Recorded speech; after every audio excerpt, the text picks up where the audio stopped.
From Philadelphia by Mark Twain. Philadelphia, February 3rd, 1854.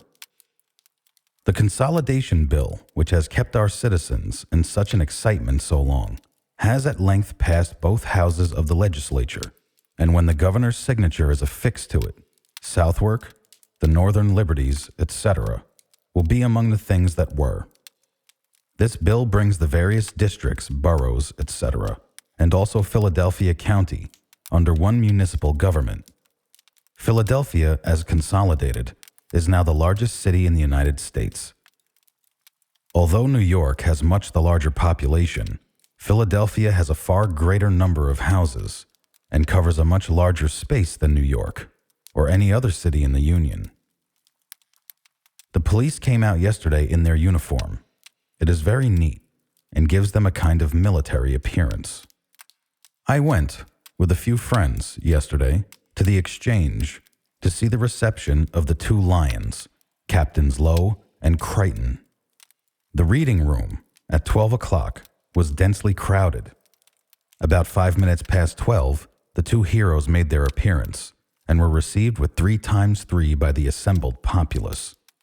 After a few remarks by the president of the testimonial committee, the shaking of hands commenced, and the two captains were borne through the crowd, to the great danger of their lives and limbs, and were thus squeezed and cheered into the street, where a carriage was in waiting to convey them to the State House. The crowd followed them on a run, yelling and huzzahing till they were out of sight. The money subscribed for each, I believe, was about $2,500, in addition to which they will receive several medals. Captain Crichton is about 33 years of age and is a native of New England.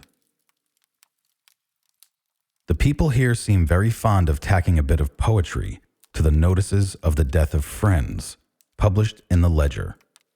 Here are a few lines of the most villainous doggerel and worse measure which may be found in the death column of that paper 3 or 4 times every day.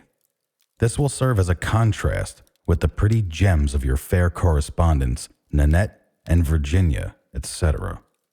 Ah, dry your tears and shed no more, because your child, husband, and brother has gone before. In love he lived, in peace he died. His life was asked, but was denied. What do you think of that? Will not Byron lose some of his popularity now? The great California tree, or rather part of it, has just arrived here and is now lying in Front Street. It was sawed off about 7 feet above the roots and is about 23 feet in diameter. It is quite a curiosity. Some of the sailors of the ship in which it came are Chinese.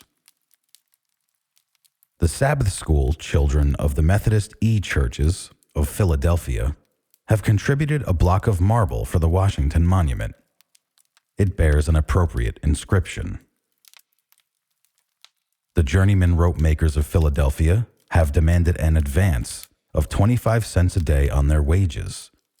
This demand has generally been complied with. They have lately placed a new chime of bells in the tower of St. Stephen's Church, here, the largest one of which weighs 2,800 pounds. This is a large bell.